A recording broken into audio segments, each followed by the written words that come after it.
I thought owning a home in this community meant I could finally enjoy some peace.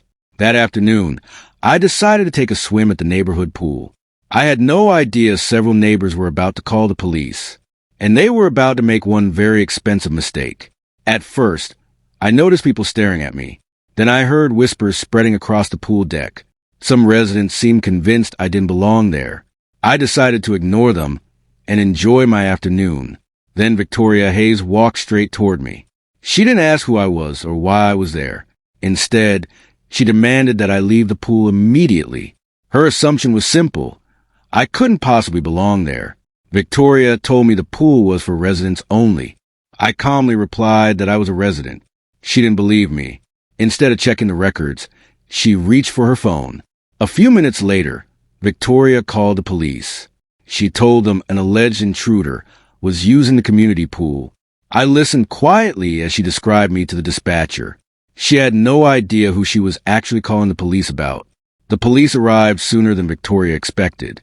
She immediately pointed toward me and called me an intruder. The officers approached professionally and asked everyone to remain calm. Then one of them asked me a simple question. The officer asked me for my name and address. I gave him both without hesitation. Then he asked whether I own property in the community. I simply told him, yes, and more than you think. I showed the officers the documents I had brought with me. They reviewed them carefully. Victoria suddenly became much quieter. She still didn't understand what those documents proved. The officers checked the records and confirmed something Victoria never expected. My ownership wasn't limited to one house. I had acquired the community through a legitimate business transaction, and that included the property everyone thought they controlled. The officer finally turned toward Victoria and explained the truth. I wasn't an intruder. I wasn't trespassing. I was the owner of the property she had just tried to throw me out of, and the entire pool deck suddenly went silent. Victoria finally realized the officers weren't going to remove me. Instead, they were asking her questions about the complaint. Her confident expression began to disappear. She had called the police expecting them to take her side. Victoria tried explaining that she believed I was only a visitor. The officers asked why she hadn't verified my identity first. She had no good answer. The residents around us were beginning to understand what had happened. The officers continued reviewing the ownership records. Every document confirmed the same thing.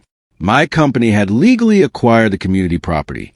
That included the pool Victoria had tried to claim as her own. Word spread across the pool deck within minutes. Neighbors who had believed Victoria began asking what was really going on.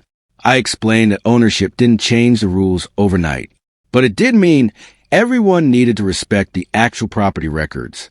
I didn't yell at Victoria or demand an apology. I simply asked her to acknowledge what the records showed.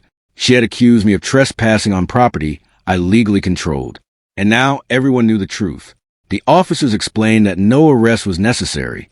The original complaint simply wasn't supported by the facts. Victoria had made an accusation without checking the ownership records. Now she had to deal with the consequences of that mistake. The officers eventually thanked me for cooperating and prepared to leave. The entire situation had lasted only a short time, but the lesson it left behind was much bigger.